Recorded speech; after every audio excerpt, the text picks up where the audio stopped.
Hello and welcome back to OCD Coded. I'm Erin Brown. I'm a therapist and I have OCD. And my hope with this is to help you learn how your OCD is a superpower and learn how to use it as such instead of it controlling you more. And today I thought I would talk about my OCD journey a little bit. I'm a little nervous to talk about it. I'm going to try to just do at least a snippet of it and um, try to do it without too much editing is what I call it when I'm like saying it as I go and I'm trying to think about like, does this sound right when I'm saying it, or is this coming out the way I think, or will they think this means that? And all these different ways of, or all these different fears that come up for me, at least with my OCD, that like the fear of being misperceived or misunderstood is a big one. And so I just wanted to kind of say and put that out there too, that like that is what part of what's going on in my head, and that I have found that editing never helps, doesn't help me be understood better. And so how to just try to as much as possible say it, say the things is kind of my catchphrase. Like say the things. Don't have to worry about saying them perfectly. There's never going to be a right time, but say the things that need to be said. Say the things that are true. Say the things that are on your heart. And so I'm going to practice what I preach right now and do that. So talking about my OCD journey, like I've said before, or might have heard, like, that I didn't know I wasn't officially diagnosed with OCD until December 22, or yeah, December 2022. And so that I've been a therapist, a licensed therapist since 2011. And that like OCD is just so hard. It's so, especially the type that I have, which is both I can't remember what they call it. I think it's like pure O or like, but it's where they say it's just obsession, but it's also where like obsession and the compulsion are internal. And so the obsession is, am I enough? My obsession, am I enough? Am I enough? Am I good enough? Am I good enough? Am I good enough? And then the compulsion is anything I do to try to answer that question. But for me, memory hoarding is my main compulsion, which is replaying past events, trying to make them make sense, trying to make them myself feel better about them, or to like confirm or deny that I'm a good person or good enough or not, and how to go through that. And I guess I'm kind of working backwards on my timeline, but we'll go with it. That, I had been a licensed therapist for quite some time, and I had worked at one point in an inpatient unit, an inpatient children's unit. And so that's where, like, when someone is Baker acted, that's what they call it in Florida, but it's essentially like when if you're saying you're going to hurt yourself or someone else when you get put in inpatient treatment, and for usually it's 72 hours, and to make sure you're safe. And working in one of those really opened my eyes to a lot of things about what goes on in there, and that it's not like just hours and hours of therapy like I thought before, but it's just more of a containment center to make sure someone is safe and not going to hurt themselves or someone else. Um, but that it surprised me when the psychiatrist there diagnosed one of the kids with OCD, that she was having intrusive thoughts that were really distressing to her. She was having very, intrusive thoughts.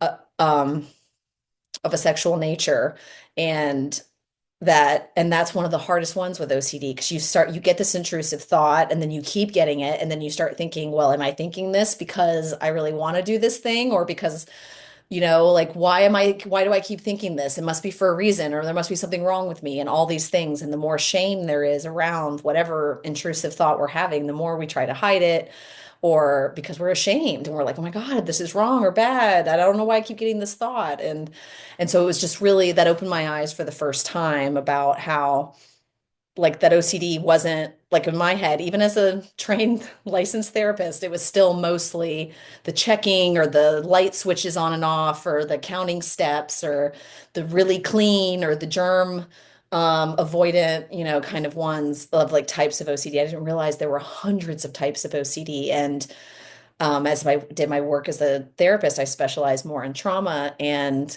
I started noticing it was hard to tell the difference between PTSD and OCD. And and I found a place that what helped to navigate that, helped to discern between, like, is it trauma? Is it OCD? Really, they're both pretty much the same thing. In a lot of ways, you can have OCD and then have trauma and have PTSD. You can have PTSD without OCD, but that really, they're both processing disorders. They're trouble processing, like a PTSD is struggling to process a trauma.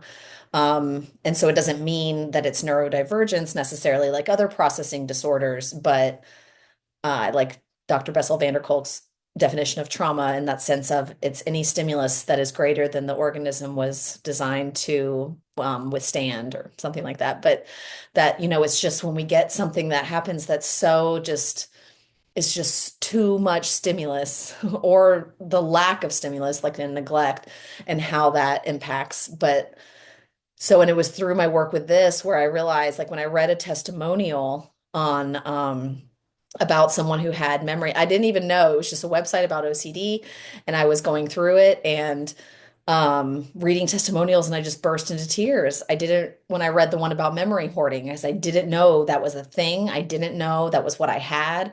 And it was so empowering to know, like, oh my gosh, this is a thing, and it's not something that's wrong with me. It's something that is like this is what it is and this is what I'm trying to do and now I can do it differently, and just realizing how much of my time I had spent in my head obsessing and compulsing over, did I do this wrong, did I do that wrong, am I good enough, am I good enough friend, am I good enough daughter, am I good enough mom, am I good enough partner, just all the different things, and just how much that was keeping me locked up. And then I would do things that were like that weren't really in line with myself because I was so in my head, and then it was causing more and more problems. And it was actually before my OCD diagnosis that I had a therapist um, that was trying to teach me self-compassion and trying to teach me how self-compassion is the hardest for everyone, but it's the thing we need the most. And like, what if you just practiced it? Like, what if you just, like I practice self-compassion. And what if you just forgave yourself for everything? It was kind of a challenge. She didn't present it like that. She was so sweet, but I took it as a challenge, like, okay. And I wanted to do it despite her. Of course I smiled and nodded in session and was like, uh-huh, yeah, so helpful. Self-compassion. Sure, sure, sure. And then like later on, I was like, no, I'm going to prove to her self-compassion doesn't work.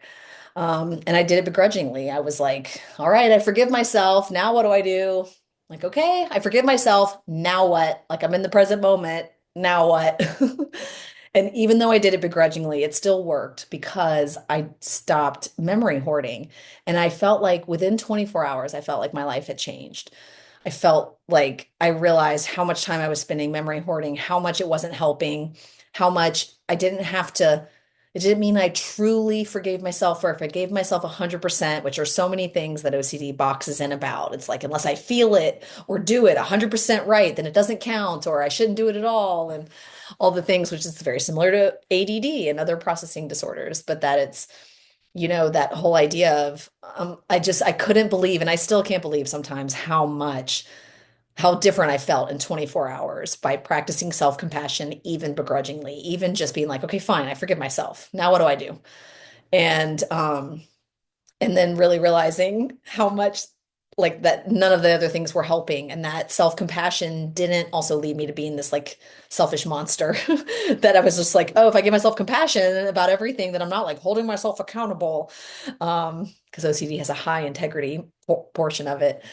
And so, and also a fear of being perceived and a fear of being misperceived and all of those. And so, I just finding out about those and learning about those helped empower me to realize that I don't have to believe every thought that I have, that I can take their feedback but I can choose what I respond to.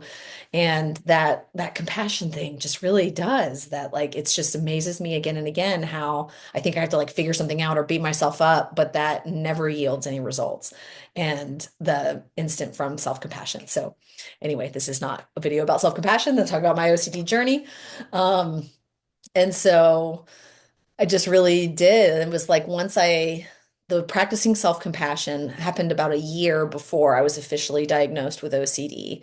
And then it was just such a revelation. Just so many things in my life started to make sense, that all these different problems that I was having, all of a sudden I could see through one lens and then know what to do about it and like know how to interact with it. And that it wasn't me being lazy or procrastinating or incompetent or any of these things. It was the OCD. And if I could recognize it as OCD and I knew how to interact with it differently, then it became a whole new ball game, or it became just so much easier to navigate. And Like the whole OCD has the hardest time starting and stopping things. And so I have a hard time stopping one task and getting started on another one. I noticed that with trying to go to bed at night. I still am working on that one. Like I just I have a hard time like ending the night and going to bed and starting that kind of piece. And, and even with client sessions that like once I get in a session, I'm in it and I'm with the client and I'm in my element. And then it's so hard for me to like then end the session. And even though I know I need to start the next one and I want to like honor each person. And it's been so interesting to me to be able to just see all these things and not see that as, oh, I have bad time management or, oh, blah, blah, blah, blah, blah.